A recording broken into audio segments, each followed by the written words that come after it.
Hello, mindful parents. It's Christine Pedersen, and I am really excited to be here with you for our Wednesday live. This is a chance for parents to ask questions. So if you have any, let me know in the comments and we can answer a few. One thing that came in today really resonated with me. It was about a 4-year-old who suddenly seems to be really struggling with tantrums and dysregulation. The hardest thing for this parent is that they don't seem to know why these episodes are happening, and when she tries to help, it doesn't make things better. And boy, this really hit home for me. I really remember thinking, it's terrible twos. Why am I still dealing with this kind of dysregulation, tantrums, hitting, throwing, kicking, with a 4-year-old, with a 5-year-old, with a 7-year-old? I have a highly sensitive child who really struggled with regulating her big emotions. And I'm just going to throw this out there. I think she really struggled with trusting that I was there to help her. I'm going to be really honest. Because for much of her early childhood, I wasn't parenting mindfully. So we have really had to build a lot of trust between the two of us. And I love where our relationship is now, and that she knows what to expect from my behavior. And she knows that no matter what big emotions show up, she is always going to be loved and accepted. And we are always going to work on problem solving together if she needs me. But here's what I've found with my 4-year-old, 5-year-old, 6-year-old clients who are still really struggling with self-regulation. There's usually something going on deep down. So there's a root cause. One thing may be sleep. Highly sensitive kiddos or kiddos that struggle with regulation oftentimes are overtired. You may also notice that hunger is a challenge for kiddos. So when I ask parents to log events like this, they notice it's always sort of happening in the 4 to 4:30 time frame where everyone's a little hangry and strung out from a long day, right? So if you can look back and notice patterns, times of day, and help support your child physiologically, then that is going to be a really helpful first step. How can you help them get to bed early and get the sleep they need? How can you help them move out of a really stimulating environment so that their overstimulation may start to calm in the later hours of the day? Or just making sure that they're getting needs for nutrition and hydration met before breakdown. So there may be a physiological element to it.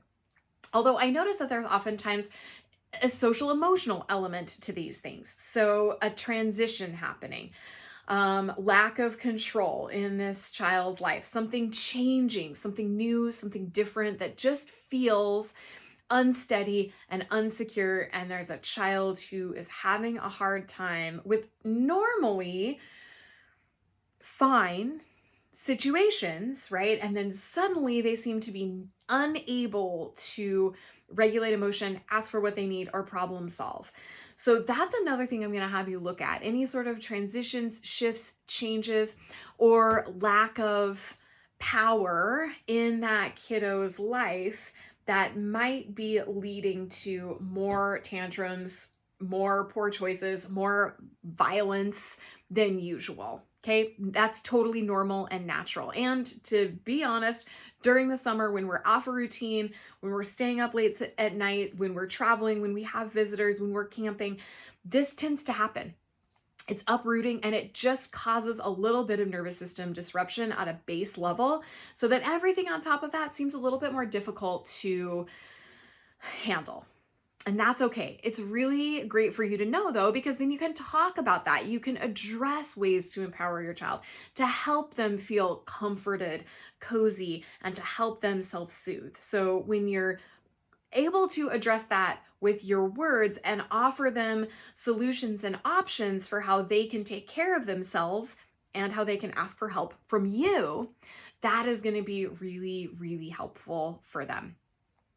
And then on that note, you want to teach them how to ask you for help.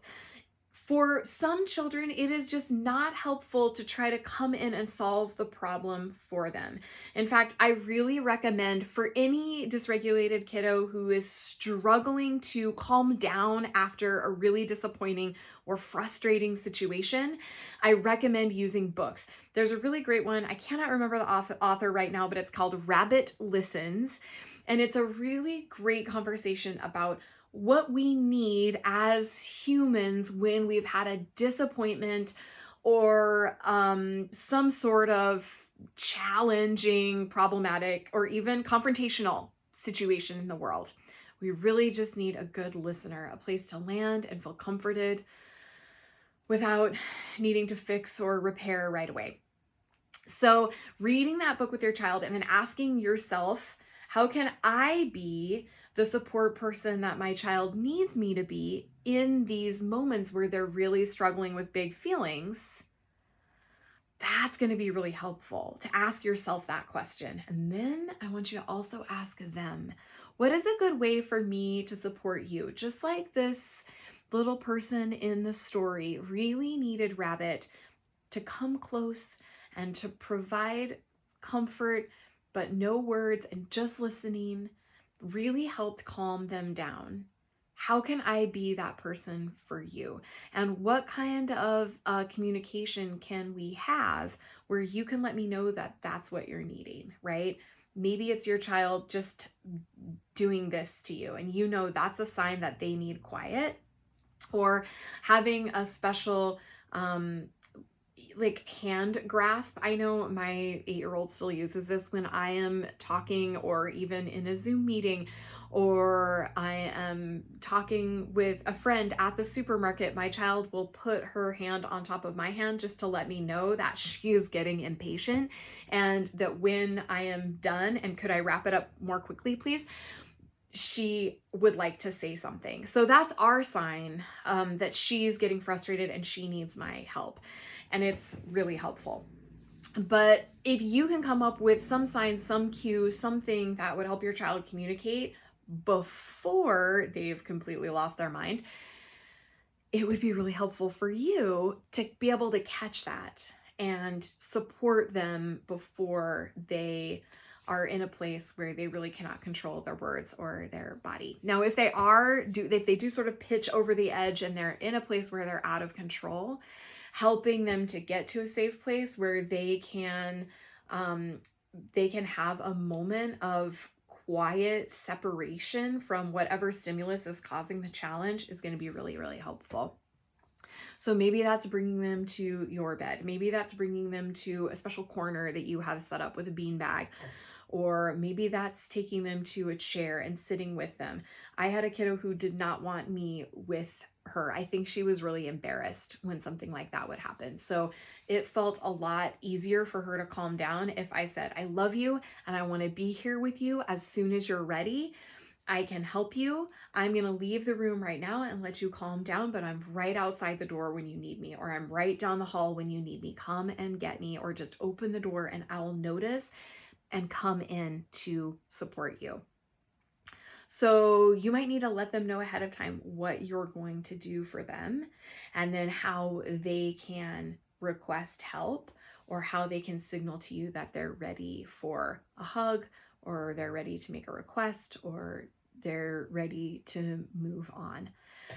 So avoiding going in and trying to fix something, trying to bargain, trying to trade, trying to soothe, or otherwise like push the difficult feelings aside so that you can get on with your day. Now, let us be honest that I totally understand that that is what you would want to do, especially if the situation happened while you're trying to get out the door, or you're trying to do bedtime or mealtime. That's really frustrating for you to put things on hold, but I'm going to ask you to just try putting things on hold. And that might mean you start dinner without your kiddo. That might mean that they have the last half of their tantrum in the car while you're listening to lullaby music or something and not talking. But you can try to let them have whatever process they need to get rid of big emotions, tough feelings, and calm down in their own space, even if that means that you do things a little bit differently than you have before. You change your expectations around that. It's difficult to change expectations, but what I notice is that when we let them have their own experience, they calm down much more quickly. And then when they're calm, you can ask questions like, next time that happens, what would be helpful for me to do? Next time that happens, what's a different way that you could behave instead of throwing your item or kicking the door or hitting or biting, etc. Okay. I hope this helps. Kiddos who struggle with regulation are telling you in their own really unhelpful and inconvenient way. Let's be honest, right? It's really hard as parents to deal with these situations, but it always helps me to remember that when your kids are in this place, they are telling you, I need help calming my nervous system. Or I need you to notice that this time of day, I need food earlier, or I need to get to bed earlier, or something like that. What are they telling you? You've got to fill in that blank. What is your child telling you with this behavior? I need help. How can you help me? Because they may not have the words to express that. You may need to be doing some guesswork, some trial and error, and then lots of noticing afterwards. Let me know again in the comments if this is helpful for you. These amazing kiddos are going to be so served by having an understanding, mindful, patient parent like you. So at the same time that you're holding space for their big feelings, also holding space for calming your own nervous system and knowing that you are showing up for yourself in the same way that you want to show up for your child and that you want them to show up for themselves in the future as well. Thank you for chiming in. It's always great to have these conversations, and I love your questions, so keep sending them my way.